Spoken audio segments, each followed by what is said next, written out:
Bonjour à tous et à toutes. Bienvenue dans ce webinaire en collaboration avec WooFlash. Charlotte va faire de WooFlash va nous mettre les slides et on la remercie tout au long de ce webinaire. Et je te propose, Charlotte, de mettre la première slide qui va nous permettre de voir le titre du webinaire et de pouvoir discuter de ce webinaire déjà tous ensemble. Le titre choisi et la thématique choisie, c'est l'analyse de l'apprentissage et comment s'en saisir. Donc, l'idée de ces webinaires avec nos partenaires, c'est évidemment de pouvoir parler de sujets de fond et de sujets de fond aussi quant à eux qui les intéressent et qui pratiquent aussi avec leur outil et de voir comment leurs outils peuvent servir à ce prétexte-là. Et nous avons des invités de marque qui ont été bien sûr trouvés par nos partenaires. Et je remercie du coup l'équipe de WooFlash d'avoir fait tout ce travail de préparation de ce webinaire. Donc la question aujourd'hui, c'est de répondre à cette question d'analyse de l'apprentissage, comment s'en saisir. Et vous allez voir qu'il y a pas mal de démarches. On va voir, vous pouvez présenter donc la slide d'après. Je vais vous demander de vous présenter. Nous avons avec nous Alexandre, Gaël et Arlène qui vont participer. Je vais vous demander de vous présenter chacun de vous. Donc, on va commencer par Alexandre. Bonjour à toutes et à tous. Alexandre Fournier, effectivement, de l'Université de Bourgogne. Je suis actuellement vice-président délégué au campus numérique système d'information et sources ouvertes depuis maintenant 5 ans. Et donc, bonjour, donc Gaël Merci, Millière. Bonjour, donc Gaël Millière, donc je suis responsable du Learning Lab, donc à côté de l'UB, donc à Burgundy School of Business, donc une business school. Donc j'ai le plaisir d'avoir pris la tête du Learning Lab qui s'est créé au mois de mars au sein de BSB. Et auparavant, j'étais responsable de projet au sein de la direction académique et dans un métier encore avant, assistant des systèmes d'information, toujours à BSB. Bonjour, Merci. et donc de mon côté, donc Arlène Botocro, j'accompagne de nombreux établissements d'enseignement supérieur sur les deux plateformes que sont WooClap et WooFlash, dont nos partenaires bourguignons qui sont aujourd'hui présents, mais pas que.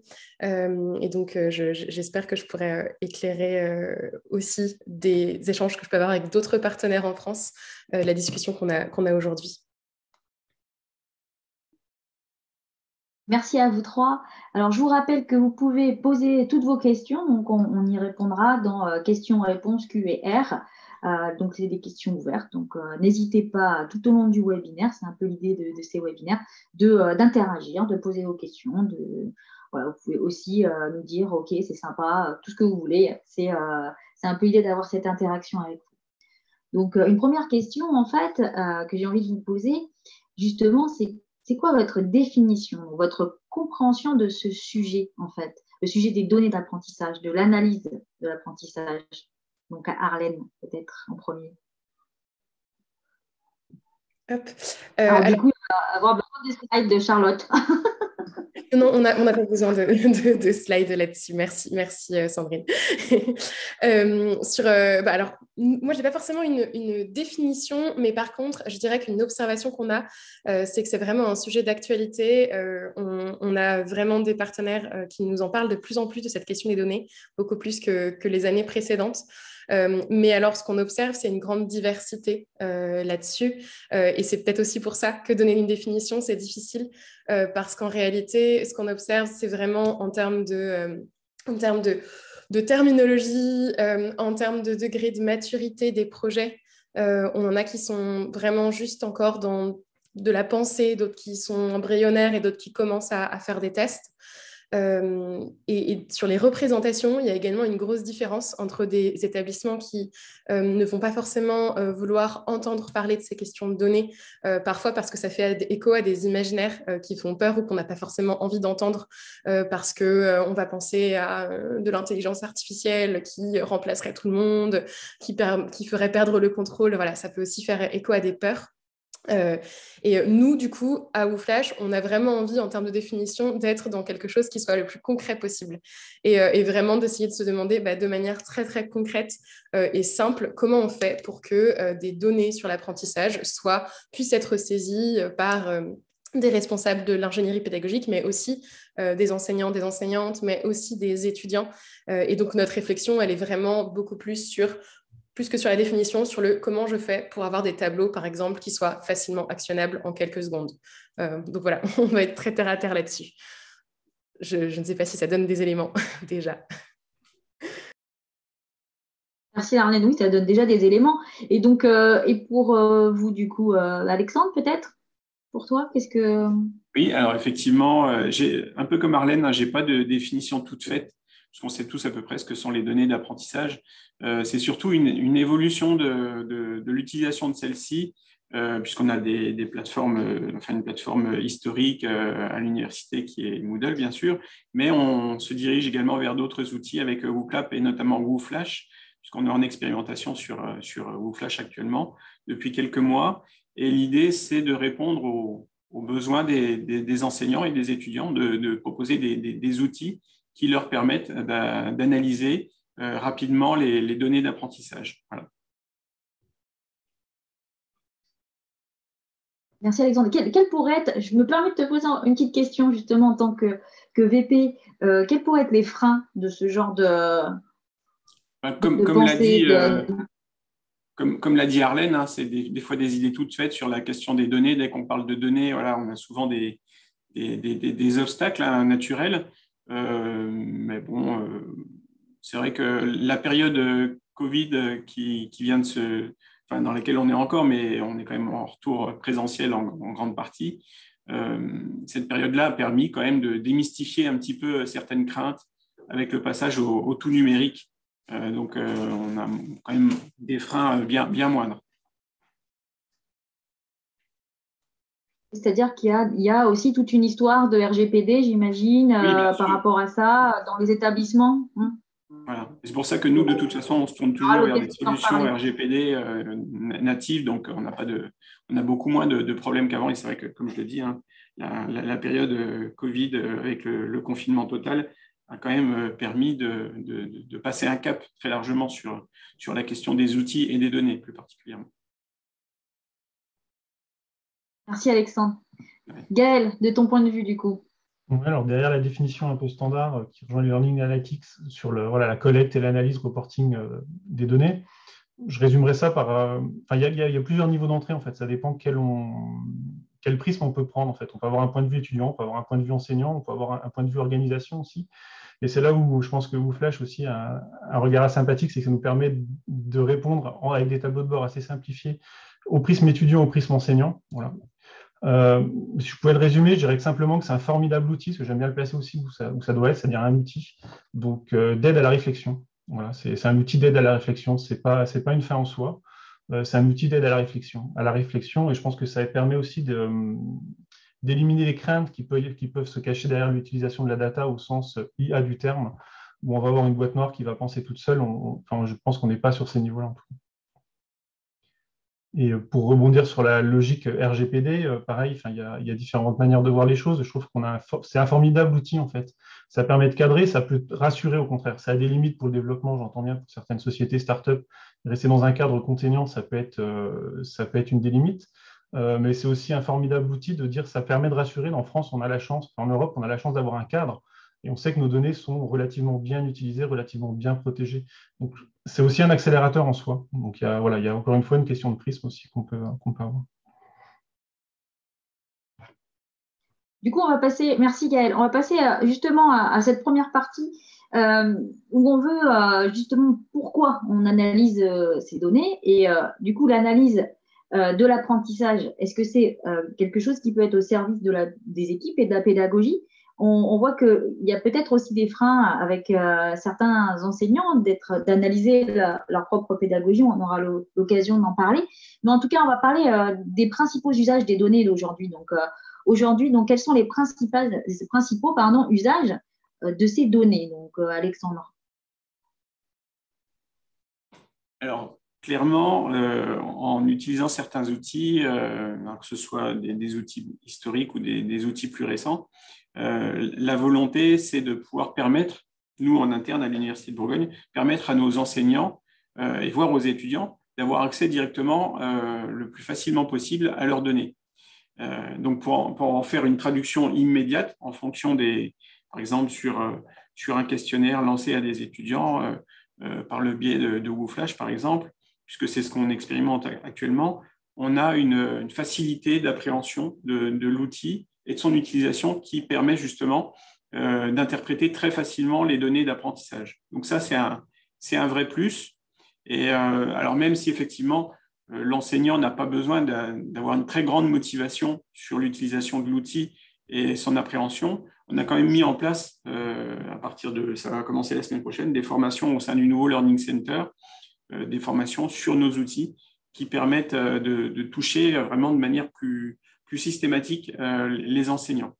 Donc ça, c'est un plus vraiment, je trouve, dans l'interprétation des données, former, accompagner et proposer des outils. On a des enseignants qui apprécient des outils comme Moodle et d'autres enseignants qui veulent des outils qui sont peut-être qui répondent un peu plus aux normes d'usage actuelles numériques et qui demandent des outils de ce type. Et donc, WooFlash ou WooClap, et donc WooFlash plus particulièrement, sont des outils qui permettent de répondre à ces besoins actuels, autant du côté enseignant qu'étudiant. Juste de préciser, chez vous, quel style de données vous avez, c'est-à-dire vous analysez quel style de données, par exemple avec Moodle ou avec WooFlash? C'est toutes les données qui sont liées au questionnaire ou aux cours mis en ligne sur les plateformes par nos enseignants. Alors avec Moodle, ça va être des cours qui sont mis en ligne avec des questionnaires, peu importe le type de questionnaire. Et puis sur WooFlash, ça va être des outils de révision ou carrément les outils d'examen qui sont à disposition. Donc on a vraiment des données très variées et ça nous permet de répondre très largement aux besoins des enseignants qui veulent utiliser ces outils. Merci Alexandre. Et de votre côté, Gaël, sur les usages des données, quel style de données? Alors, les usages de données, on essaye de recueillir un maximum de données. On a la chance d'avoir un ERP, donc un logiciel, on va dire, un site qui regroupe l'ensemble des traces d'apprentissage des étudiants, enfin en tout cas de leur parcours de scolarité, de leur admission jusqu'à leur diplomation et leurs premiers emplois. Donc, on a une donnée structurée donc, qui contient toutes les notes, leur parcours, leur choix de module, leur origine d'admission, les notes qu'ils ont pu avoir, les stages qu'ils ont pu faire. Donc, on capitalise sur ces bases de données. On a les traces d'apprentissage aussi qui sont venues avec les insights dans Microsoft Teams, puisqu'en fait, on est capable de voir la connexion de l'étudiant, est-ce qu'il a été regardé un support de cours, combien de temps il a passé dessus. Il y a les grands classiques aussi, tout ce qui rejoint ce que je mets derrière les évaluations formatives, c'est-à-dire pour avoir donc, un questionnaire WooFlash, par exemple, ou un quiz Moodle, donner du feedback à l'étudiant et aussi nous recueillir ses analyses. On a énormément de choses sur les plateformes de langue, plateformes d'apprentissage qui ont été retransformées. On a travaillé sur des renforcements en fait, des cours en face à face sous une logique un peu de classe inversée avec des coachings. Donc on voit ce que font les étudiants sur les plateformes, tout type de plateforme qu'on va recueillir, en fait, qu'on cherche à prendre, ce qui nous a amené sur WooFlash aussi, c'est des plateformes qui sont ouvertes en entrée et en sortie, dans lesquelles on peut injecter nos données, donc c'est-à-dire les données sur nos étudiants, mais aussi récupérer toutes les données. Donc, toutes traces d'apprentissage sont bonnes à prendre. Ça va être du temps de connexion à des résultats sur des quiz. Le dernier exemple qu'on a en date, c'était aussi sur notre Innovation Sprint, notre action de rentrée. Il n'y a pas d'objectif d'évaluation ou de regarder les compétences des étudiants aussi sur les traces d'apprentissage, les compétences qui sont acquises par nos étudiants. Mais c'était simplement de voir un peu, dans un contexte de promo, de rentrée, comment ils étaient en fait, eux, en tant qu'étudiants. Donc, en fait, avec WooFlash, on a récupéré tout simplement de dire c'était pas obligatoire, vous avez des tests d'auto-évaluation à faire, des petits parcours, on a digitalisé un jeu, et on a pu avoir des indicateurs très rapides sur certains groupes, de voir comment ils fonctionnaient. Est-ce qu'ils sont allés utiliser l'outil de manière autonome, c'est-à-dire qu'on ne les a pas poussés, on ne les a pas formés non plus volontairement. On les a laissés un tutoriel de 3 minutes pour juste se connecter de la bonne manière, et on a pu regarder comment ils réagissaient. Est-ce qu'ils ont refait les questions? Est-ce que là, on avait les indicateurs s'ils avaient échoué ou pas échoué? Est-ce qu'ils le refaisaient, oui ou non? Et on a pu dégager, en fait, c'est un bénéfice inattendu, c'est qu'on a pu dégager tout de suite des profils de groupe qui semblent se confirmer au cours du semestre. En fait. Donc, on peut avoir une petite photo d'entrée de la promo et qu'on va suivre tout au long de l'année. Je rebondis rapidement sur ce que vient de dire Gaël, sur la question des différentes données qui sont utilisées. J'ai un exemple très précis. On sort d'une période où on a été en tout distanciel pendant très longtemps. Et on a un exemple, on a eu on a eu un recours au tribunal administratif d'un étudiant qui nous a reproché de n'avoir pas pu passer ses examens comme il l'aurait voulu. Et en fait, grâce aux données, on a pu, bien sûr sur réquisition judiciaire, on a pu se rendre compte qu'en fait, il avait eu accès à tous les examens, tous les cours, etc. Et donc, sa demande a été rejetée. C'est aussi une utilisation un peu, entre guillemets, originale, mais qu'il ne faut pas oublier. On a des données qui nous permettent de répondre à ce type de recours également. Voilà, c'était juste un exemple d'utilisation un peu différente des données qu'on peut faire. Merci pour vos partages hyper intéressants sur cette première question. Ensuite, donc après, voilà, l'usage de ces données, c'est hyper intéressant, mais il y a aussi du coup la question de la lecture et de l'interprétation de ces données pour pouvoir du coup en faire le meilleur usage et pour pouvoir vraiment en tirer des apprentissages. Vous, de votre côté, comment est-ce que... voilà, qui est-ce qui est en charge de ça et quelles compétences, selon vous, ça requiert de pouvoir après lire et interpréter ces données-là? Gaëlle, est-ce que vous avez des éléments à nous fournir sur ce sujet? Oui, et puis alors, plusieurs niveaux de réponse. Encore une fois, l'idée, c'est qu'il n'y ait pas besoin de compétences. Voilà. C'est que l'utilisateur soit capable d'avoir accès à ces données. Le but, c'est d'autonomiser les gens, les étudiants en particulier dans leurs apprentissages. Donc, c'est leur donner un feedback. Je dis souvent, donnez-moi la donnée, donnez-moi les données, je saurai quoi en faire. En tout cas, je vais... Donc, l'idée, c'est on garde ça, c'est de trouver des outils en fait qui permettent de mettre de manière visuelle les informations à disposition. Alors, il y a des compétences techniques certes derrière pour la mise en place, mais en tout cas, on souhaite que les bénéficiaires, donc que ce soit les enseignants ou les étudiants ou l'organisation au niveau plus large, puissent accéder à des données sans compétences techniques particulières. Donc, c'est vraiment la notion de l'idée d'avoir des tableaux de bord. Ensuite, on peut accompagner quand il y a besoin de faire des variations. Alors, je n'irai pas jusqu'au terme du prédictif, mais en tout cas, faire évoluer quelques variables pour montrer des changements. Donc, l'idée, c'est que ce soit autonome. Il y a on a une particularité, c'est sur les langues, en fait, le dispositif des langues, d'accompagnement sur les langues, où on a embauché une personne. C'est son métier, en fait, d'aller faire le tracking sur les différentes plateformes, parce que là, on a différentes plateformes et on n'a pas forcément de manière uniforme les tableaux de bord. Donc, c'est on donne l'accès aux enseignants directement dessus, on donne accès aux étudiants, donc les plus autonomes vont les prendre en main, mais on a surtout une personne qui est chargée d'aller collecter ce tracking, puisque toutes les semaines, en fait, à l'échelle de l'école, donc c'est toutes les langues, le BSB, c'est 3000 étudiants, donc on est certes petit par rapport à l'université, mais c'est 3000 étudiants sur leur LV1 et leur LV2, donc c'est l'équivalent de... On multiplie par 2 les chiffres, c'est d'aller pouvoir détecter les étudiants qui sont au point de rendez-vous, qui sont en décrochage, qui n'ont pas compris une notion, pour leur proposer un coaching, un accompagnement personnalisé. Donc, c'est aussi ça que ça permet l'analytics, c'est d'aller proposer de la remédiation, de l'individualisation sur une compétence donnée. Donc, voilà, la plateforme de langue, on a une personne qui va dire, voilà, vous devez connaître le prétérit à telle date, on s'aperçoit que vous n'avez pas fait ou vous n'êtes pas au niveau attendu, donc on va vous proposer un coaching personnalisé pour remédier.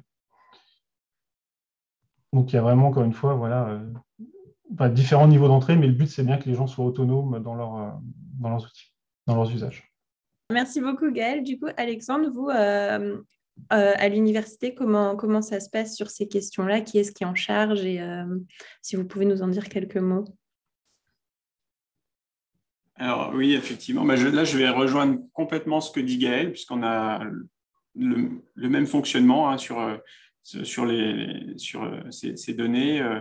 Le but, c'est vraiment de donner la main aux enseignants et aux étudiants, donc que ce soit par le biais de Moodle ou Flash ou même Teams. Après, ce qu'on a mis en place, comme j'ai dit, ce sont des formations d'accompagnement, mais également des équipes techniques d'accompagnement sur toutes les questions qui peuvent toucher à l'utilisation de ces outils, d'autant plus Flash, puisqu'on est en expérimentation, avec un nombre réduit pour l'instant d'enseignants et d'étudiants. Mais c'est très important pour nous d'avoir des remontées par le biais de ces équipes techniques. Mais là aussi, je vais rejoindre Gaëlle totalement sur la question de l'importance de l'aspect visuel des outils qui sont proposés. Si je prends l'exemple de WooFlash, on voit que l'aspect visuel joue un rôle prépondérant sur l'appréhension de l'outil, et en tout cas la facilité d'appréhension de l'outil, et donc la réponse qu'apporte l'établissement à des enseignants ou des étudiants qui souhaitent utiliser des outils qui correspondent aux usages numériques actuels. Voilà. Ok, très bien. Il me semble justement, Arlène, que tu en parlais tout à l'heure de cette volonté que ça ne nécessite pas de compétences particulières et aussi du suivi sur la plateforme. Est-ce que tu veux en toucher quelques mots? On peut peut-être partager quelques visuels de comment ça se présente justement pour appuyer un peu ces propos. Oui, tout à fait. Bon, ils ont déjà largement dit des choses dans lesquelles on se retrouve, mais peut-être que tu peux montrer un exemple. Voilà, ça peut être un très bon exemple. Typiquement, donc ça c'est un tableau de suivi qui va servir pour les enseignants quand ils ont un groupe d'étudiants qui suit un cours Wooflage. Donc on va avoir ici sur chaque colonne on a le groupe, on a des étudiants et ensuite on a les différentes questions de ce cours-là qui vont apparaître ici au niveau des lignes. Et en fait, l'idée de ce tableau, c'est qu'avec le jeu des couleurs, normalement, je peux en quelques instants identifier aussi bien une question précise qui a l'air de poser problème à un nombre important d'étudiants. Donc, par exemple, là, en un clin d'œil, je vois que la question 11 est beaucoup plus claire que les autres. On est sur un jaune pâle alors que les autres sont plutôt vertes. Donc, manifestement, c'est une question sur laquelle il y a un souci. Donc, peut-être qu'au prochain cours, un travail de remédiation que je peux faire, c'est lors du prochain cours en synchrone avec les étudiants, on peut en reparler. Dans l'autre sens, je peux identifier tout en haut à gauche du tableau, là, un gros point assez orange foncé sur une personne. Manifestement, on est sur un étudiant qui a une difficulté avec une question. Donc là, on sera peut-être sur un accompagnement plus personnalisé si c'est possible. Évidemment, ensuite, l'accompagnement qu'on va apporter va dépendre de la réalité du groupe de classe qu'on a, mais ça permet pour un groupe important d'étudiants de pouvoir assez vite voir des tendances individuelles par groupe d'étudiants, par question, et ensuite voir les actions qu'on va mettre en place derrière. Donc effectivement, de notre côté, l'idée, c'est qu'il y ait le moins de prérequis possible pour que cette prise en main de ces statistiques-là puisse être possible du côté des enseignants et des étudiants. Ok, super. Merci beaucoup. Alors, je ne sais pas si Sandrine est toujours parmi nous, mais du coup, on va continuer sur la suite. Le temps passe. Je vois qu'on a déjà bien entamé le webinaire. Donc, juste pour terminer sur cette partie-là, peut-être rapidement sur l'analyse des données. Est-ce que, voilà, selon vous, selon l'expérience que vous en faites au quotidien avec les enseignants et avec les étudiants, est-ce que ça permet une réelle personnalisation de l'enseignement et à quelle échelle, voilà, si vous pouvez peut-être, je ne sais pas, Arlène, par rapport aux personnes que tu accompagnes, aux établissements que tu accompagnes au quotidien, avoir un peu des insights sur ça et puis après, Gaëlle et Alexandre prendre aussi un peu la parole sur ce sujet. Moi, je rejoins bien ce que Gaëlle disait tout à l'heure. C'est vraiment un outil. Après, on peut en faire plein de choses. Déjà, les données brutes, ce n'est pas les tableaux d'analyse qu'on peut avoir, qu'on voyait tout à l'heure.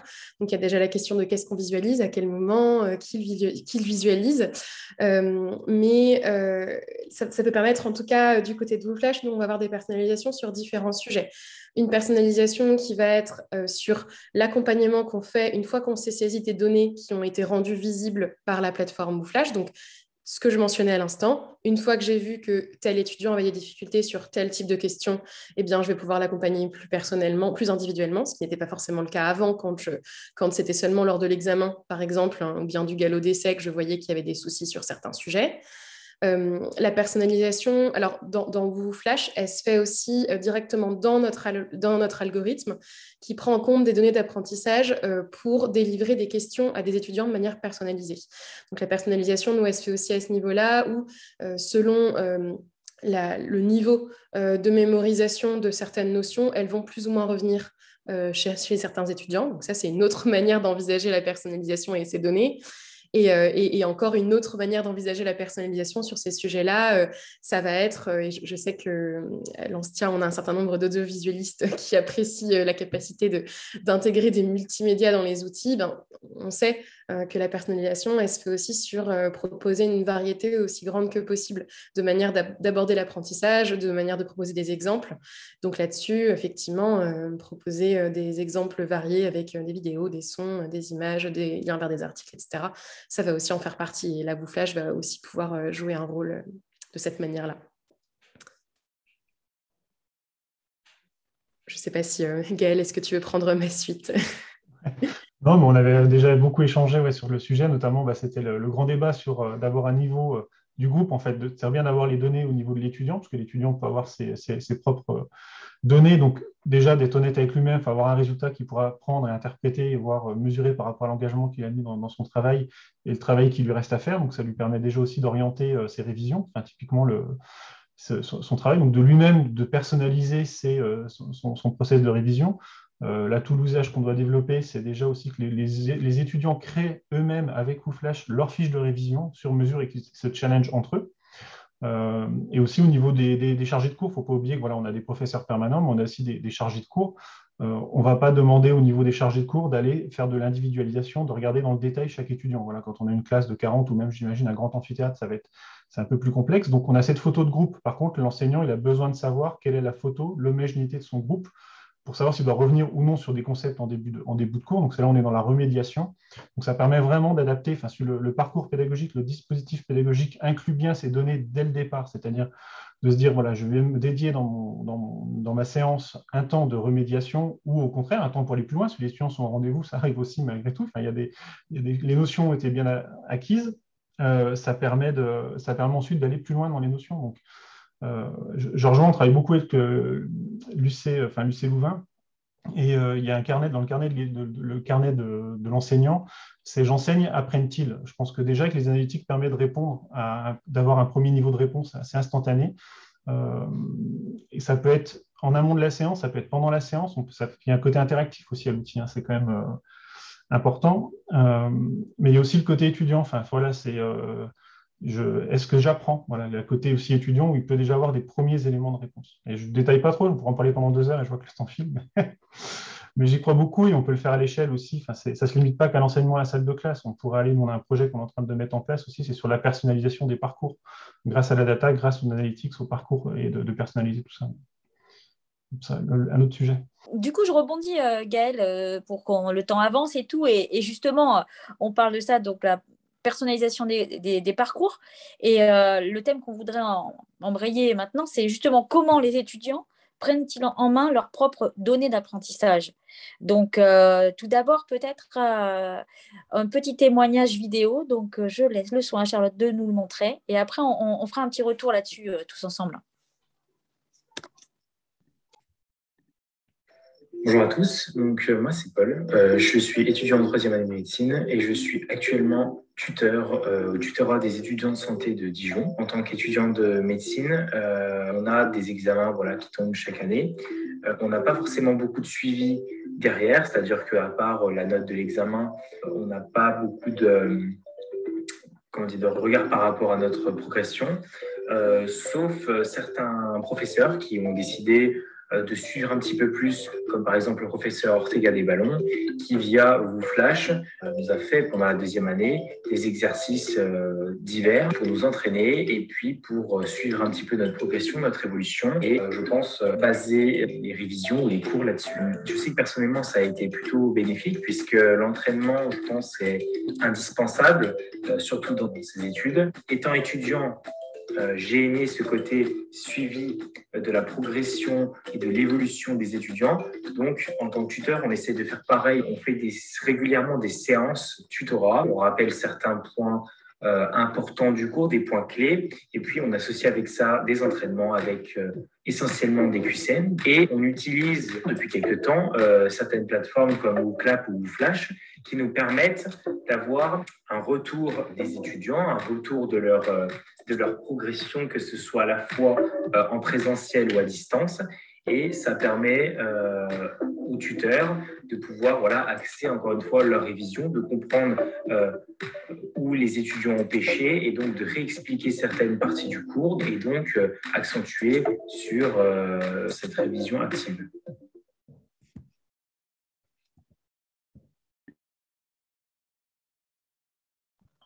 Merci pour ce témoignage. Je pense qu'il est assez parlant. Justement, donc Alexandre, peut-être, est-ce que tu as envie de rebondir sur ce témoignage? Oui, ce témoignage est un rendu concret de ce qui se passe justement à l'Université de Bourgogne et je pense à BSB également. On a vraiment un retour qui montre à quel point les étudiants ont apprécié d'utiliser ce nouveau type d'outil avec un enseignant qui, en plus, c'est un très bon exemple, c'est un enseignant qui est professeur d'université, mais également praticien hospitalier, qui est chirurgien, donc qui aime gagner du temps sur ses usages. Et donc, c'était pour nous un biais indispensable de passer par ce type d'enseignant, parce qu'on souhaite vraiment avoir un retour de tout type d'enseignants, mais surtout les enseignants qui veulent gagner du temps dans leur pratique. Et donc, c'est un bon exemple, le professeur Ortega, effectivement, qui est notre bêta-testeur sur tous nos outils depuis bien longtemps. Et donc, c'est bien d'avoir ce type d'usage et ce type de retour, autant du côté de l'enseignant, parce que c'est vrai que la personnalisation permet vraiment pour l'enseignant de voir globalement si la notion qu'il a voulu dispenser a pu toucher tout son groupe de manière positive ou non. Et après, si vraiment il cible des étudiants qui n'ont pas bien répondu ou qui n'ont pas compris telle ou telle notion, visuellement, le tableau lui permet de raccrocher ce type d'étudiants et éventuellement, effectivement, de reprendre contact avec l'étudiant pour voir ce qui n'a pas fonctionné. Alors, évidemment, on est dans un aspect un peu idéal, puisque souvent les enseignants ont plusieurs centaines d'étudiants et ce n'est pas toujours facile de tous les toucher, mais au moins par le biais du tableau visuellement, on a une approche vraiment très, très simple de la notion d'appréhension par les étudiants. Donc ça, c'est très positif. Donc oui, le retour de l'étudiant, moi, j'ai trouvé très clair et il montre bien que les outils sont appréciés parce qu'ils permettent un usage qui correspond à ce que pratiquent autant les étudiants que maintenant de plus en plus d'enseignants. Et du coup, on voit bien que pour lui, ça a l'air de lui apporter quelque chose. Et pour rebondir, du coup, Gaëlle, par rapport au parcours, là, on voit ce témoignage d'étudiant, on sent que pour lui, c'est quand même un peu à la carte, quand même, quelque part. Il y a quelque chose qui est personnalisé par rapport à lui, ce qu'il a envie de faire. Est-ce que, comment vous voyez ça, vous, de votre côté, et ce retour d'étudiant? Je pense que le mot important, c'est le feedback, en fait. C'est ce besoin d'avoir un feedback permanent. Et les étudiants sont toujours de bonne volonté, ils sont toujours honnêtes avec eux-mêmes dans leurs apprentissages, ils savent très bien l'effort qu'ils ont mis dans leurs apprentissages. Et là, ils ont le feedback, en fait. C'est-à-dire qu'ils savent où ils peuvent mettre les efforts. Il y a une notion, on l'a vu passer très rapidement aussi dans la vidéo, moi, qui me tient à cœur sur la partie WooFlash. On voit le niveau de réussite. Donc déjà, c'est un facteur aussi qui va engager l'étudiant à avancer, à aller plus loin dans ses apprentissages. Il y a le niveau d'avancement, mais il y a aussi la notion d'ancrage. Ça, on l'oublie souvent, en fait. C'est-à-dire qu'en fait, ça permet de mesurer l'efficacité de l'apprentissage, du dispositif d'apprentissage. C'est bien beau de savoir, on sait tous on va retenir une information, on a l'impression de la savoir. Le but, ce n'est pas de la retenir le temps de passer l'examen, ce n'est pas le temps de réviser. C'est bien des compétences qu'on cherche à acquérir, une base solide pour la suite. Donc on sait qu'aujourd'hui, on est dans une logique d'apprenant, de formation tout au long de la vie. On a besoin de se créer un socle de base solide. Et cette notion-là, elle ressort clairement, en fait. Ça permet aussi de mettre en avant auprès de l'étudiant des dispositifs pédagogiques. Donc, alors, je ne sais pas exactement, là, on n'a pas interrogé l'étudiant sur ce côté-là, mais cette notion d'ancrage, de bien savoir ce qui va rester, en fait. Quelle est la part de mes apprentissages qui est vraiment ancrée? Donc, voilà, pareil, je ne m'étends pas trop sur ce côté-là, mais je trouve que c'est un point extrêmement important qui est passé vite dans la vidéo, mais je vais revenir dessus, quoi. Oui, pas de souci. Au contraire, c'est important, cette notion d'ancrage. Du coup, Arlène, est-ce que tu as quelque chose à rajouter par rapport à ce retour? Je pense qu'il dit le mot d'examen à un moment. Enfin, c'est vraiment cette idée que historiquement, quand on est étudiant, l'élément de données qu'on a par rapport à notre apprentissage, en fait, il arrive trop tard, puisqu'il arrive au moment où il y a une sanction qui est faite et qui en plus va avoir un impact important, parce que mine de rien, il ne faut pas désestimer l'importance que les bulletins de notes peut avoir sur un ensemble important de choses, mais aussi la motivation, par exemple. Donc, l'idée, c'est vraiment comment on fait pour qu'ils aient des éléments sur visualiser leur compréhension avant d'arriver au moment de l'examen. Et comment est-ce qu'on fait aussi pour que ces données elles soient également porteuses d'autres éléments et Et là-dessus, typiquement, on sait dans les bonnes pratiques, alors il y a un élément psychologique qui est utilisé par un certain nombre de chercheurs en neuroéducation, qui est celui en anglais ou en français, mais de growth mindset, état d'esprit dynamique, cette idée qu'effectivement, quand on a confiance en sa capacité à s'améliorer et à apprendre, en fait, on apprend mieux. Voir qu'en fait, même si j'ai l'impression que j'ai rien retenu, en fait, en réalité, justement, cette notion d'ancrage m'a montré qu'au fur et à mesure du semestre, pour le coup, j'avais pour autant, en fait, quand même mémoriser certains éléments, c'est des choses qui vont m'aider à encore mieux apprendre derrière. Donc, voir comment on apprend, se projeter dans l'apprentissage, c'est aussi quelque chose qui est utile toute sa vie, parce que de toute façon, on apprend toute sa vie. Donc, être capable de se mettre un jalon, de voir où on en est, et ensuite en auto-évaluation, de regarder est-ce qu'en fait j'ai atteint cet objectif, et pas que dans un objectif très scolaire d'avoir une bonne note à la fin du semestre. C'est aussi projeter dans ce type d'état d'esprit-là que de mettre à disposition des étudiants leurs données d'apprentissage et des éléments pour les décrypter, surtout. C'est ça qui est important. Donc, j'ajouterais ça, voilà. Merci Arlène. Et on parle de bénéfices justement pour les étudiants. Donc là, tu en as relevé un, mais est-ce que vous voyez d'autres bénéfices, Alexandre, par rapport aux étudiants de se positionner comme cela? Alors, ça permet aussi, c'est un élément important, c'est d'abaisser les barrières entre enseignants et étudiants. C'est-à-dire qu'ils ont chacun le même outil. Alors, évidemment, ils vont en avoir une utilisation différente parce qu'il y a l'enseignant et l'étudiant. Mais ce dont on s'est rendu compte dans les retours qu'on a eus sur les usages, les premiers usages, puisqu'on a une expérimentation sur WooFlash, c'est vraiment la tombée des barrières entre les uns et les autres. Et ça, c'est un élément qui est très important. Je pense que c'est le fait d'avoir le même outil, mais surtout d'avoir un outil qui leur permette d'interagir instantanément et d'en tirer chacun leurs propres bénéfices. Alors, je me permets juste d'indiquer qu'il y avait une question, mais je pense que les questions, on y répond plutôt à la fin. Alors, allez-y, parce que moi, je ne les vois pas, vu que je suis sur mon...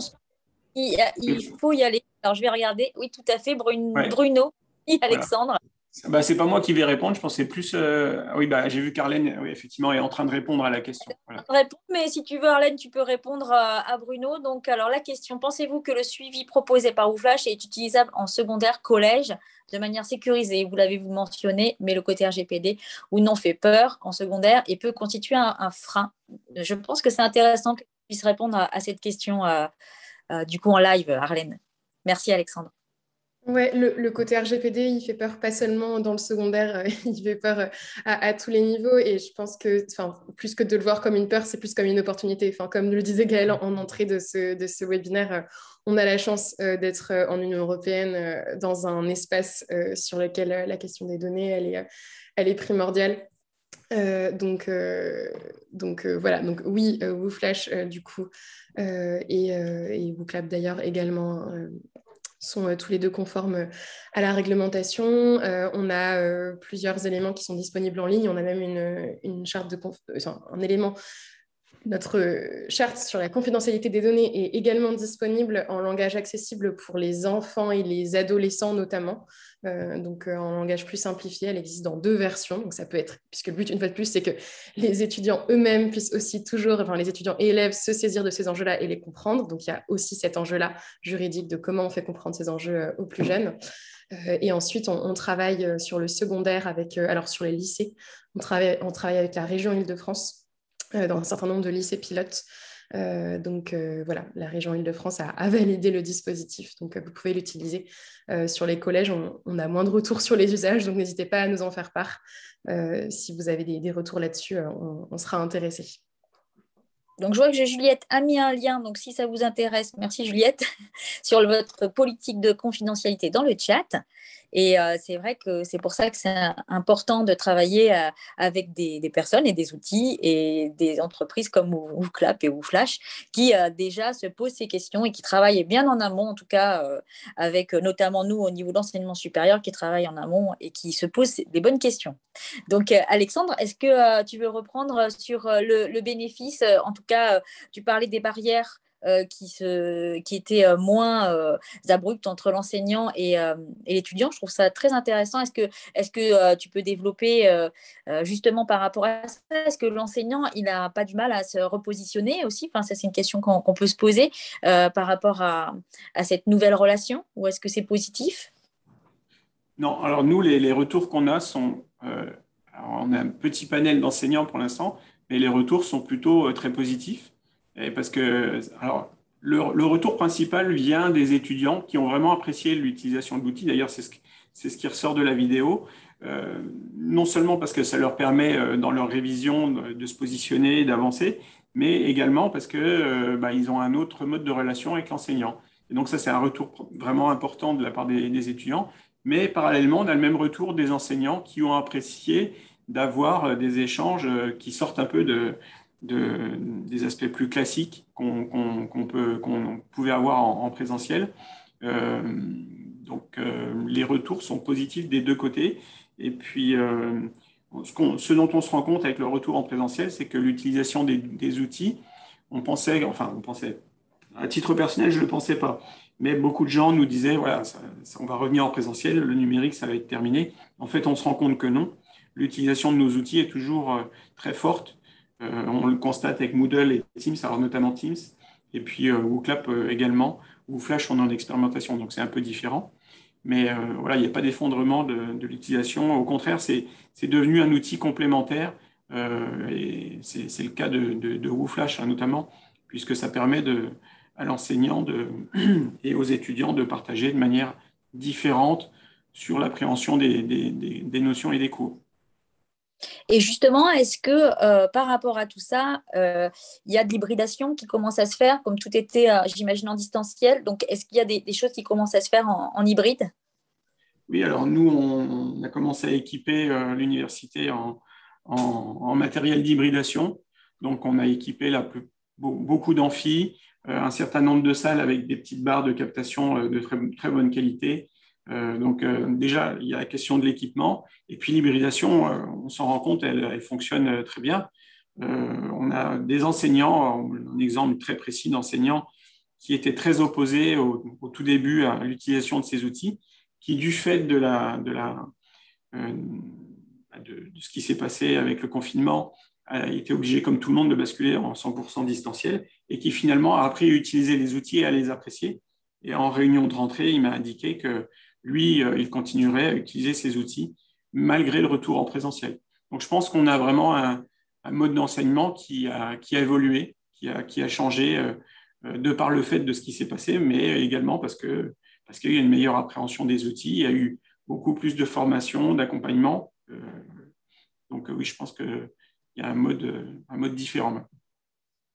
Merci Alexandre. Gaëlle, est-ce que tu veux compléter justement sur ces bénéfices-là et les retours que tu as dans votre établissement? C'est bien pour compléter, le mot est juste, parce qu'on est vraiment aligné, je pense, avec Alexandre sur ce qui est en train de se passer. On va tirer le bénéfice des deux mondes, du meilleur des deux mondes. Donc l'hybridation, je pense, en fait partie. Pour avoir des traces d'apprentissage, pour avoir des analyses d'apprentissage, il ne faut pas se leurrer, on ne va pas repasser au papier crayon, en tout cas on n'arrivera pas à les faire à une échelle souhaitable. On a besoin des outils numériques. Aujourd'hui, voilà, c'est garder ces outils pour avoir ces traces d'apprentissage. Donc, que ce soit des WooFlash, que ce soit les Insights ou Teams, quels que soient les outils, on a besoin de même les temps de connexion, simplement à passer sur des modules en distanciel. C'est clairement des bénéfices. Sur le monde des écoles de management, il y a des établissements qui vont, ce que j'appelle, ouvrir la boîte de Pandore, c'est-à-dire se servir de cette hybridation pour massifier les apprentissages, faire on va dire des gros effectifs à faible coût. Ça, c'est le côté un peu pervers du système. Par contre, il y a bien le côté positif de l'hybridation, c'est pouvoir se reposer sur des outils, tirer le meilleur des deux mondes. Les infrastructures, tout a été mis à niveau à l'échelle mondiale.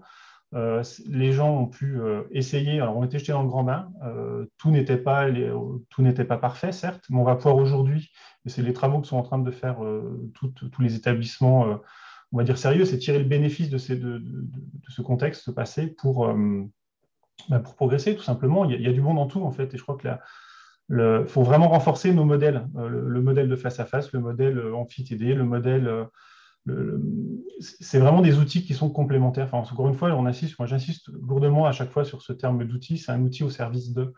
Et on est bien au service de l'apprenant, on est bien au service de l'apprentissage, au service de l'enseignement. Voilà, donc on peut, encore une fois, des sujets sur lesquels on pourrait passer des heures sur l'hybridation. C'est sûr. Je rebondis, je vois que Bruno Delannoy a ajouté un commentaire qui est très intéressant. Il parle d'un retour à très court terme. il les qualifie de bluffants en termes de motivation, de changement de statut prof-élève. Ouais. Effectivement, ça rejoint complètement ce que Gaël et moi venons de dire sur les retours qu'on peut avoir sur ces nouveaux usages. Tout à fait. Merci Bruno pour votre témoignage. Du coup, est-ce qu'on peut aussi parler par rapport à l'outil de feedback, par rapport à qu'est-ce que ça pourrait être le bénéfice pour l'enseignant maintenant par rapport à l'étudiant? Donc, on a parlé de casser les barrières. Est-ce qu'il y a autre chose que vous voyez par rapport à cet enseignant que cette propre autonomie que peut avoir cet étudiant-là? Est-ce qu'il y a un bénéfice à l'enseignant? Alexandre? Je vois qu'Arlène a levé la main, donc je lui laisse la parole. Pardon, Arlène, vas-y. On a mentionné beaucoup de choses déjà, mais moi, je pensais aussi quand même au fait que ça place aussi l'enseignant dans une posture de réflexivité par rapport à sa pratique pédagogique. Et au fait que, notamment dans l'enseignement supérieur en France, on n'a pas forcément une tradition qui est très axée sur la pédagogie, mais plus sur la transmission d'une expertise. Et en fait, tous ces outils-là, ils obligent à se poser la question de, mais en fait, qu'est-ce que je fais quand je transmets? Comment est-ce que je fais pour que ce ne soit pas juste de la transmission, mais de l'enseignement avec un vrai objectif pédagogique et une manière de le faire qui, du coup, permettent que ça s'ancre ensuite dans l'apprentissage à court terme et tout au long de la vie. Et en fait, nous, typiquement, avec CoFlash, on va se retrouver avec des enseignants qui nous demandent en fait, comment ça fonctionne cette histoire d'ancrage, mais du coup, les statistiques, je fais quoi avec? Et en fait, ça les oblige, du coup, à se poser cette question de, en fait, comment est-ce qu'on apprend? Comment est-ce que je peux avoir une pratique qui permet aux étudiants de mieux saisir de telle et telle notion? Et je pense que ça a aussi cette valeur-là du côté des enseignants. Et là, je mentionne juste WooFlash parce que ce sont les retours que j'ai, mais je sais que c'est le cas sur un ensemble d'outils pédagogiques. Et notamment depuis 1 an et demi, avec toutes les difficultés qu'on a pu connaître. Alors justement, il y a un sujet qui est un peu tendu dans l'établissement, qui est l'auto-évaluation. Alors déjà, est-ce que cet outil peut servir à ça? Est-ce qu'il y a d'autres choses par rapport à ça qui peut être intéressant par rapport à l'analyse de certaines données? Alexandre, Gaël, est-ce qu'il y a ces notions-là dans vos établissements? Oui. Alexandre, oui. Oui, oui. Pour moi, l'outil, ça permet effectivement, ça permet d'appréhender ce type d'usage. Le fait qu'il y ait une telle facilité d'utilisation, ça permet, je pense, à l'étudiant effectivement de pouvoir avancer par lui-même, et en même temps d'avoir j'insiste beaucoup là-dessus, mais avoir une relation différente avec l'enseignant.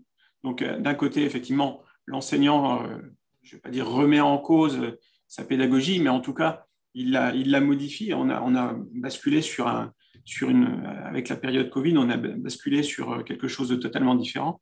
Et donc, je pense que beaucoup d'enseignants, pour ne pas dire la quasi-totalité, a vraiment évolué sur les usages techniques et les pratiques. Et puis, en même temps, les étudiants eux-mêmes ont pu bénéficier par le biais de ces outils de notre mode d'enseignement et d'une autre appréhension de ces enseignements. Donc, je pense qu'il y a vraiment, ce que je retiens principalement, c'est du bénéfice des deux côtés. Gaël, est-ce que tu veux rajouter quelque chose? Oui, je vais rebondir aussi sur ce que disait Arlène. Quand on avait travaillé au début, quand on est revenu avec WooFlash, j'ai demandé à Arlène d'intervenir, pas sur une présentation d'outils en fait. On était vraiment parti de la pédagogie. La demande, c'était de faire un atelier de présentation qui parlait de pédagogie. Et après, il y avait l'outil. Donc voilà, on est arrivé par ce point d'entrée sur l'ancrage. Nous, ça nous a permis aussi de ramener sur le questionnement, en fait, sur l'alignement pédagogique, tout simplement. C'est de se reposer les bonnes questions. OK, je fais un test, que ce soit de l'évaluation certificative, formative ou autre, mais en quoi elle va participer à mes acquis d'apprentissage, quelles compétences je vais développer. Donc, on est vraiment parti de ces questions-là et ensuite de ramener le feedback aux étudiants. Je trouve que ça permet de dégager les bénéfices aussi pour l'établissement et puis pour les enseignants. Déjà, c'est de dégager du temps à valeur ajoutée. On rentre dans un système on parlait d'hybridation, mais on rentre dans un système aussi de classe inversée. C'est-à-dire qu'en fait, ça permet d'avoir un point de discussion. C'est des éléments de départ qui permettent de déclencher aussi le dialogue entre enseignants et étudiants. Voilà. On peut avoir une photo de la classe, comme on peut avoir, ça peut être du one-to-one, enfin d'étudiant à enseignant, mais ça peut être aussi une photo de la classe, de faire une photo à l'instant T d'une compétence qui a été acquise ou non, et de provoquer le débat. Donc, nous, on l'utilise sur les compétences, justement, on a un système qu'on appelle le Skillsbook. Donc, chaque module doit amener à développer des compétences. On demande aux étudiants de s'auto-évaluer, en fait. Donc avec un BMA, below, meet ou above, sur la compétence. Donc, est-ce que vous, en tant qu'étudiant à l'issue de ce cours, vous pensez avoir acquis telle ou telle compétence et vous vous situez où? Donc, on a les critères qui leur sont listés et ils s'auto-évaluent. Une fois qu'ils sont auto-évalués, ils peuvent avoir accès à la compétence de l'enseignant. Enfin, comment l'enseignant, lui, l'a évalué sur l'apport d'une compétence donnée. Et c'est le point de départ d'une discussion, en fait. Et après, on a l'étudiant qui se sous-estimait ou l'étudiant qui surestimait, et on peut confronter les deux éléments et ensuite les croiser. Il y a toujours une donnée, il y a une manquante, il y a toujours un epsilon ou autre, on peut avoir une photo, c'est de la donnée. Donc, en fait, ça peut être libre à l'interprétation, et c'est dans l'échange, dans le débat, dans la discussion, donc faciliter le lien entre étudiant-enseignant, créer ce moment de débat qui va faire quelque chose d'enrichissant. Donc, c'est vraiment, enfin, je pense que là, je trouve que c'est une grosse force en fait de ces outils, de la data quoi, derrière. C'est de créer le débat. Et justement, ce débat, il n'est pas obligé de se faire de manière asynchrone. Du coup, c'est ça qui peut être intéressant, c'est qu'il y a un côté un peu asynchrone par rapport à l'utilisation de l'outil. Et j'imagine qu'à un autre moment, il peut y avoir une réflexion autour de tout ça, non? Comment ça se passe? Il y a une hybridation, du coup, ça se passe, tout n'est pas en ligne. Tout est décloisonné, ouais, je crois. Enfin, Alexandre voulait intervenir sur ce. Pardon. Alexandre? Non, pas spécialement. Non, mais effectivement, les cloisons sont abaissées et c'est vrai que d'utiliser ces outils, ça permet à l'étudiant de répondre en direct à l'enseignant, mais également de reprendre a posteriori, si jamais il y a des notions qu'il a mal appréhendées, de reprendre ces outils de révision et de perfectionner justement de perfectionner son apprentissage par ce biais-là. Donc, effectivement, comme le dit Gaël, les cloisons, elles ont vraiment été abaissées à ce niveau-là. Alors, juste par rapport, parce qu'on va bientôt terminer tout ça, je voulais avoir, avant de partir sur une conclusion, aussi quel rôle peuvent jouer, nous, dans nos établissements. Donc, dans Anstia, on a des ingénieurs pédagogiques, des audiovisualistes. Quel rôle peuvent jouer, du coup, ces métiers-là avec les enseignants par rapport à tout ce que vous êtes en train de dire?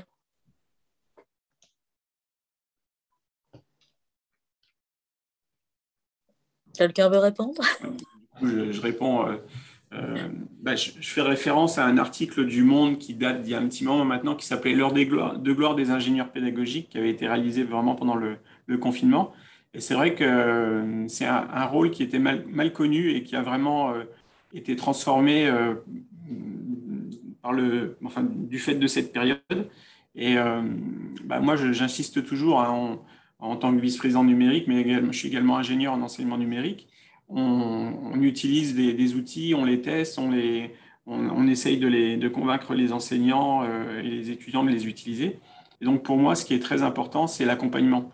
Et donc, c'est vrai que le rôle d'ingénieur pédagogique ou en enseignement numérique, il a vraiment été mis très en avant forcément pendant la période de laquelle on sort.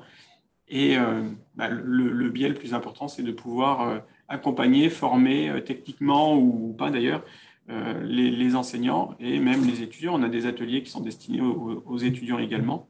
Et donc ça, c'est vraiment, pour moi, ça a été le maître mot pendant toute cette période, à partir de mars 2020.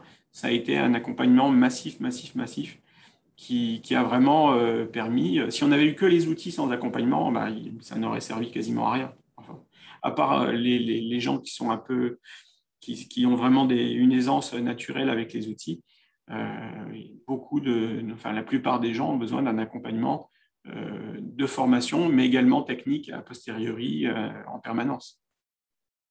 Oui, je te remercie Alexandre. C'est important de parler de ça parce que tout au long de ce webinaire, on a parlé d'accompagnement, on a parlé de formation et on ne peut pas le faire sans certains métiers justement d'ingénieurs pédagogiques par exemple qui nous regardent aussi aujourd'hui. Pour ouvrir un petit peu et pour terminer un peu le débat, quels sont les défis du coup à relever pour la suite par rapport à ce sujet d'analyse de données de l'apprentissage? Gaël peut-être? Alors, je mets déjà pas botter en touche, mais je veux dire, il y a déjà une grande partie des défis qui, pour moi, sont résolus aujourd'hui. Voilà. Enfin, je parle d'une montée en gamme mondiale en fait, des infrastructures, de la technique. En fait. Aujourd'hui, comme l'IA, je dis souvent, c'est as services. En fait. On peut consommer aujourd'hui sans. Voilà, beaucoup de choses ont été démystifiées. Je reviens sur le point RGPD que j'ai envie absolument de démystifier. Ce n'est pas un frein, c'est vraiment une opportunité. On a un cadre réglementaire européen.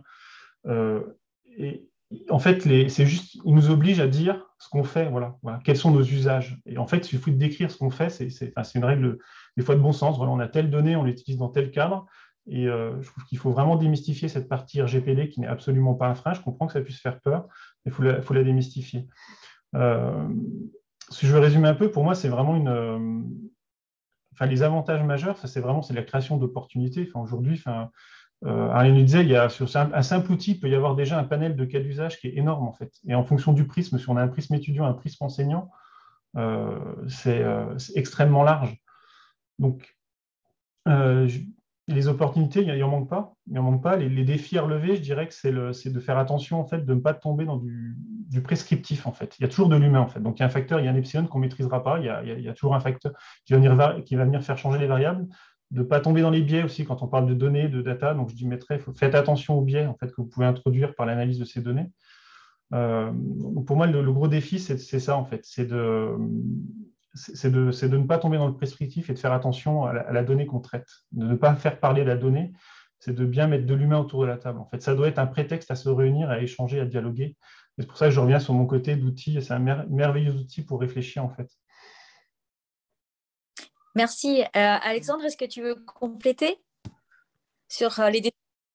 Je vais compléter, mais je vais surtout aller dans le sens de ce que vient de dire Gaël. Pour moi, clairement, comme j'ai déjà dit, les outils, je pense qu'on a un panel d'outils maintenant qui nous permet de fonctionner si demain on rebasculait en total distanciel, ce que je ne nous souhaite pas bien sûr, mais on serait capable de le faire du jour au lendemain. Alors nous, à l'Université de Bourgogne, c'est vrai qu'on avait travaillé un peu en amont, bien en amont même sur les outils, et du coup, c'est vrai que la bascule a été assez facile, mais elle a été facile dans le sens où il y a eu un accompagnement fort. Donc pour moi, l'avenir, il va se jouer dans le sens où il faudra proposer des outils, mais continuer à garder un accompagnement très, très fort. Et c'est ce que continue à mettre en place au jour le jour à l'université. Sans accompagnement, on ne peut pas dispenser des usages aussi récents facilement. Donc pour moi, c'est vraiment le maître mot, c'est toujours accompagner et puis former et proposer de nouveaux outils, sans en avoir des dizaines, bien sûr, mais avoir 5-6 outils vraiment qu'on utilise principalement, c'est déjà beaucoup, beaucoup. Merci Alexandre. Il y a aussi une remarque de Philippe dans le chat par rapport aux nouveaux métiers. En effet, on parle d'ingénieur pédagogique, mais on parle aussi d'analyse de données. Et peut-être qu'il y a déjà des métiers comme ça dans les universités, des gens qui font de l'analyse de données, mais peut-être qu'il faudra développer des métiers un peu plus spécifiques sur ces sujets-là. Donc, je ne sais pas si vous avez, vous, dans votre établissement, quelqu'un qui vous aide à cette analyse de données, ou est-ce que c'est vous qui le faites, ou est-ce que c'est justement, c'est une bonne question aussi de Philippe, juste pour clôturer un petit peu le débat par rapport à ça, mais ça m'intéresse de savoir si vous avez, comment vous vous faites aider pour cette analyse. Nous, sur la partie, donc on a vraiment, sur la partie langue, on a embauché une personne, son rôle, c'est de faire du tracking sur des plateformes de langue, donc c'est un poste qui n'existait pas, qui a été créé en interne. Pour tout le reste, quand on parle infrastructure, on parle collecte des données, data warehouse, data lake, ce qu'on veut, aller capitaliser largement sur les outils qui sont Moodle, qui sont sur notre ERP, qui sont sur WooFlash, WooClap, donc avoir tout cet afflux de données pour le traiter, c'est des compétences qu'on ne souhaite pas avoir en interne. C'est des métiers qui ne sont pas le nôtre, c'est pas là où on a le plus de valeur ajoutée. Donc, on se fait aider de partenaires extérieurs. On n'a pas vocation à embaucher des data scientists. On a des chefs de projet digital qui intègrent l'école, qui vont travailler en tant que porteurs de projet, de faire le lien avec les métiers et la technique. Mais en tout cas, on a fait le choix de ne pas internaliser ces compétences qui sont rares et qui sont coûteuses. C'est clairement des compétences rares et ce n'est pas des besoins qu'on a en ferme à l'année. Donc, plutôt l'idée d'externaliser, se concentrer sur notre modèle de valeur ajoutée, qui est de l'améliorer de notre modèle de dispositif d'accompagnement. C'est vraiment ça l'enjeu. Merci Gaëlle. Alexandre, sur cette question, vous avez externalisé aussi ou vous avez géré vos propres données? On gère nos propres données, on a un data lake qui est en cours de finalisation. Après, sur l'accompagnement technique en lui-même, je rejoins un peu Gaël, je ne verrais pas engager un data scientist vraiment sur en tout cas pas pour l'instant, parce qu'effectivement, ce sont déjà des profils d'informaticiens, c'est pas toujours facile d'en trouver. Ingénieur pédagogique, en ce moment, on sait que c'est encore plus difficile. Donc, data scientist, c'est des profils vraiment très, très pointus et je ne pense pas qu'on en trouve très facilement. Mais sur les usages qu'on a des outils actuellement, on n'en a pas non plus ce besoin. Vraiment, justement, l'utilisation d'un outil comme WooFlash, on n'a pas besoin d'une analyse hyper fine. Voilà, c'est justement l'intérêt de l'outil, c'est de pouvoir utiliser directement les statistiques fournies par le biais de ces données recueillies. Même Moodle, les analyses sont faites maison, donc il n'y a pas vraiment de besoin trop fort à ce niveau-là. Merci Alexandre. Arlène, sur le dernier mot justement de notre partenaire aujourd'hui sur les défis à relever et une petite conclusion. Alors, je pense que du coup, ça va répondre à la fois à la personne qui a écrit dans le chat et à ce que vient de dire Alexandre. Je pense que l'un des défis du côté des éditeurs de logiciels dont WooClap WooFlash fait partie, c'est celui de l'ergonomie. Et justement, comment on fait pour qu'il n'y ait pas à avoir de formation en statistiques supplémentaires des enseignants qui ont déjà beaucoup d'enjeux et beaucoup de choses et peu de temps.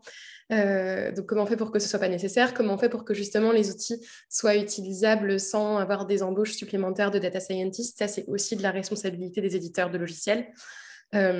Et du coup, le grand défi, nous, qu'on a, c'est faire en sorte qu'on ait des outils qui soient ergonomiques pour les différents niveaux d'utilisation de ces outils. Donc, niveau équipe d'ingénierie pédagogique, niveau enseignant, niveau étudiant.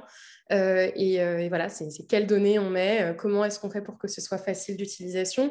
Et pareil, pour raisonner par rapport à la question que tu posais, Sandrine, par rapport au rôle des équipes justement d'audiovisualistes et les équipes d'ingénierie pédagogique sur ces questions-là, c'est aussi elles qui ont une vision un petit peu plus globale des outils numériques qui sont utilisés dans l'établissement. Et donc, il y a la question qui se pose aussi de comment est-ce qu'on fait pour que nos plateformes soient complémentaires les unes des autres et qu'on n'ait pas des doubles usages ou qu'on n'ait pas, au contraire, des plateformes qui ne sont pas utilisées. Et donc là-dessus, une fois de plus, on rejoint aussi un défi du côté plus éditeur de logiciels. Nous, par exemple, on va aller s'intégrer avec Teams, avec Moodle, typiquement pour que les différents outils fonctionnent bien les uns les autres et puissent s'articuler et que les équipes d'ingénierie pédagogique ne proposent pas un outil en plus qui va être vu comme super compliqué, difficile d'accès, mais qui puisse faire partie, par exemple, de Teams ou qui puisse faire partie de l'outil Moodle, typiquement. Ça, c'est un autre défi, celui de la prise en main et de l'accompagnement à la prise en main. Merci Arlène. Écoutez, là, on a déjà dépassé, mais on avait commencé un peu en retard. Donc, je voulais remercier nos invités, Alexandre, Gaëlle, pour leur témoignage précieux. Et puis, évidemment, l'équipe de WooFlash. Et peut-être, Arlène, tu peux citer tous tes collègues qu'on ne voit pas à l'écran et qui ont participé. Sylvie, Charlotte, Juliette, voilà. Donc, nous, on vous retrouve en live, mais en vrai, cette fois-ci, j'espère, lors des journées Anstia, donc à Toulouse, au mois de novembre. Donc, vous serez des nôtres, du coup, Arlène, je pense. Et donc, Oui, vous pouvez rencontrer donc toutes les infos sur le site d'Anstia pour participer aux journées. Dépêchez-vous, il ne reste plus beaucoup de place si vous aviez envie de venir partager ces moments avec nous en présentiel. Et voilà, donc merci beaucoup encore pour ce webinaire toujours très bien préparé par notre partenaire. Et puis, j'imagine, j'ai vu que Sylvain, dans le chat, il proposait donc des tests, etc. Ça, c'est vrai que c'est un vrai plus. avec WooFlash, vous pouvez tester tout ça. Et merci pour tous ces contenus que vous nous avez donnés aujourd'hui. Et merci à vous pour nous avoir suivis et vos questions précieuses. À très bientôt sur Merci, au un revoir. autre. Merci. Merci, au revoir. Merci. Au revoir.